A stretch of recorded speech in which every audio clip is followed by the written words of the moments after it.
Alright, welcome back to the SciMax channel playlist on electronic lab notebooks. Yesterday I introduced this idea of a surrogate, and let's just click on this to go back to this entry. And the idea here was that we would make a decorator for a function, and it would incrementally build up a surrogate model and use the surrogate if it was accurate enough, but use the true ground truth function if it wasn't, and retrain the surrogate. Now, in the course of doing this, I found a couple of challenges that we had to think about since yesterday. And the biggest one was in this actively learned Gaussian process surrogate, where we use a Gaussian process with a linear kernel and white kernel noise. And I got to the bottom down here and found a solution that turned out to be not very good. It was way overconfident.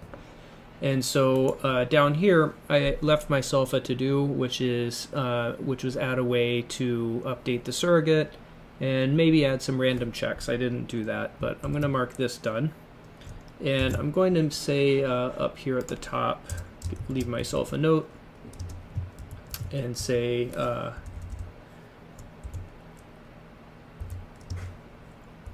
for an updated version here. Okay, and so I have made a few changes in the surrogate class, and so already it's worth highlighting there is a small reproducibility challenge. That is, I can't run that previous surrogate notebook and get the same results that I got before because the library I used changed. And this highlights a particular challenge in writing code in notebooks.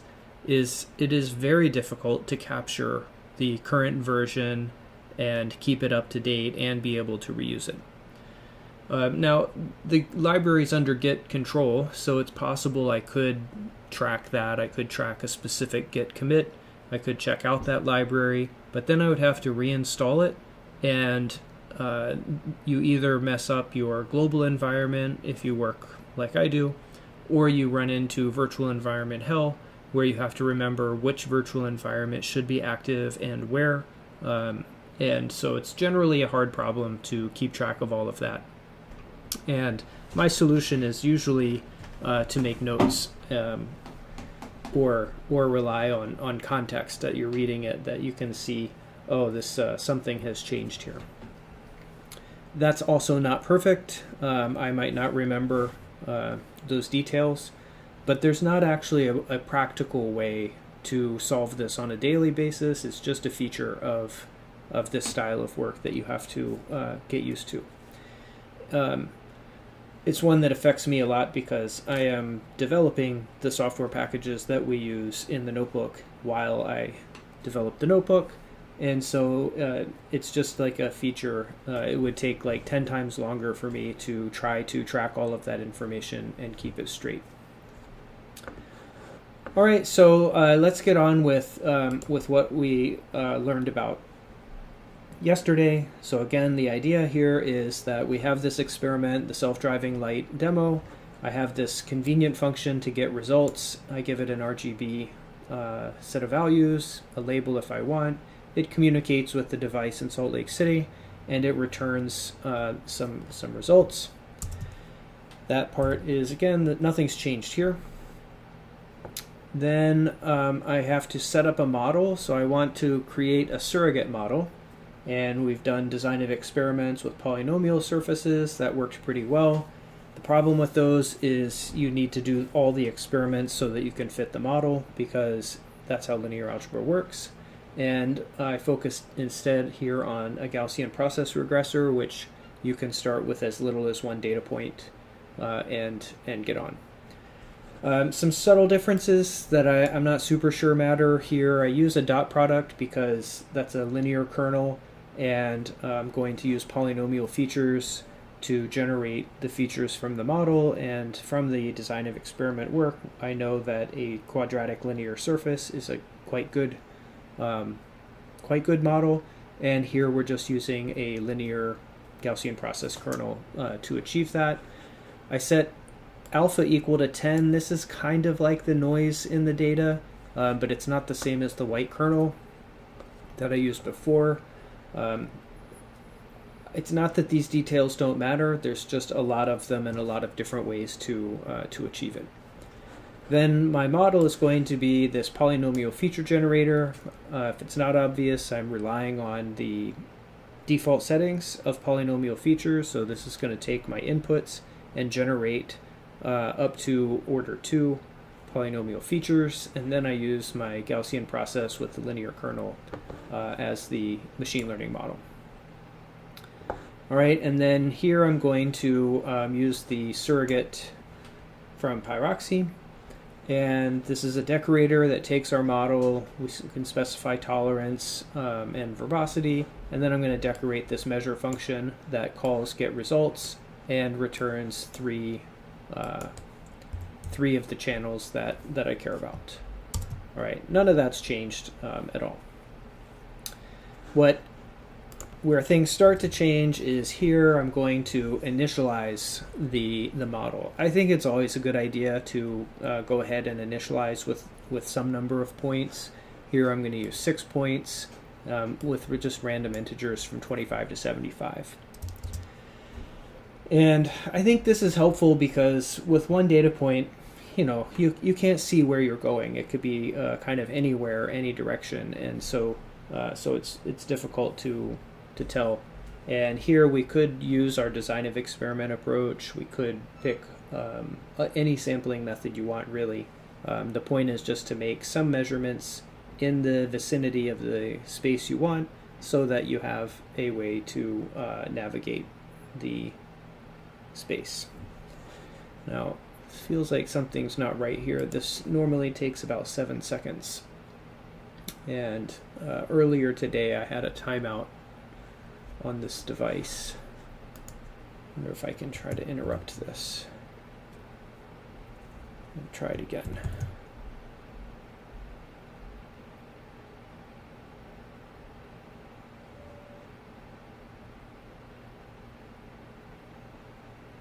Oh, there's one. Okay, so it took about 9 seconds, a little bit longer. It's been pretty reliable at 7. So this will take about a minute to run, and so if you're watching this in the future, you can just fast forward a minute, and then it'll go.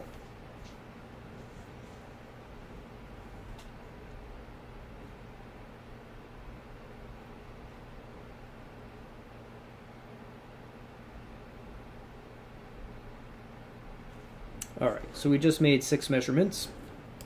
And let's look at the model. So the model looks pretty good already. We fitted it one time. We have not used the surrogate at all. The model score is very high. MAE is quite low. And if we plot this, then we can see that these data points, the known values and the predicted values, line up very good. This model is probably overconfident because we have so few data points in there. There are technically 18 data points on here, 3 per measurement, but it's still not very many. All right, our goal all along has been to find settings that output 10,000, 10,000, 10,000. So here I use optimization for that. We set up a sum squared difference that we want to minimize. So I make an objective function. I'm going to try again using this global optimization brute algorithm. I probably should read a little bit more about how it does a grid search and how it decides when it's done. But for now, let's just run this for now and see what's happening. So it's trying to do this point, it's predicting this value, but the errors coming from the Gaussian process are too high, and so it is running an experiment. And then it's updating. So it looks like it ran 2 different experiments before it converged on this as the solution. Now, one of the new features I added was I can take that solution and run it with measure.test. So this is a method on the surrogate class that will allow me to run the ground truth. So here is the actual y that we measured. Here is the y that we predicted. and you can see the standard errors here are quite small, so the model is very confident in what it's telling you, but the errors are very big. And so the model here is overconfident and not giving me a reliable result. That's not maybe not too surprising. It's possible that we need more data for the model to have a good estimate of what the noise is. And if we look at our plot, here you can see a few more data points. The parity line is still quite strong. And if we look at measure, it says we have 8 data points and the MAE is about 43. Interestingly, now we've only fitted our model 3 times with those 8 data points, but we've used the surrogate 8,000 times. And so we got an enormous leverage on this, with the caveat that our surrogate is kind of presently too confident. And you may want to take some measures. We could add data, we could sample it in a different way, and then use the surrogate again. But for now, I'm going to leave this here because I think the surrogate's working the way I expect it to. It's just the particular sampling and the particular linear features that we're using lead it to be overconfident, and I think it's time to move on to using the surrogate in other ways than kind of beating this particular example. It's hard to say how much of it is from the brute algorithm and how much of it is from not having enough data to truly estimate that noise. Okay, a feature that I thought was pretty nice that I added is that I can save this model, the surrogate, to a file. I simply dump it to model.pickle, and it's interesting to note that you cannot directly pickle the measure object. It doesn't like the notebook style of a method being used, and you cannot use joblib either. What did work for me was using DIL. DIL is a related library for serialization, and in the long run this is probably a little bit risky since it depends on pickle through DIL, and your model may not be reloadable in the future if pickle changes. It is nice though, we can reload it, and so here I show that I can just load the model, and now I could say m.test 50 50 50 should run an experiment and add that. So in theory I could come back tomorrow after I've closed this up and reopen it and reload this model. Oh, that's interesting. Maybe I have to print this. It's never good when you say that's interesting. Sometimes it prints, sometimes it doesn't. There's been some change in Emacs Jupyter that's causing this. So here, if I tested at 50 50 50, here is the true Y that I got. Here's the predicted Ys.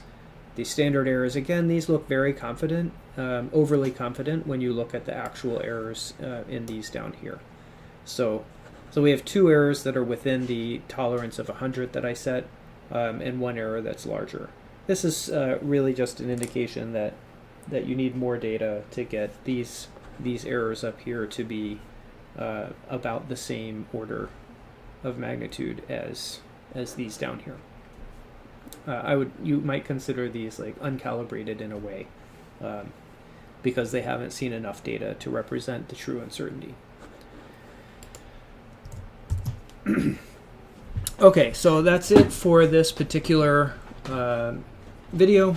It is really an update of the surrogate model, and I think in the next few lectures, videos, we will explore other applications of the surrogate and maybe move on to some other kinds of instruments that we might want to use an electronic notebook for. All right, I hope you found that helpful, and come back next time.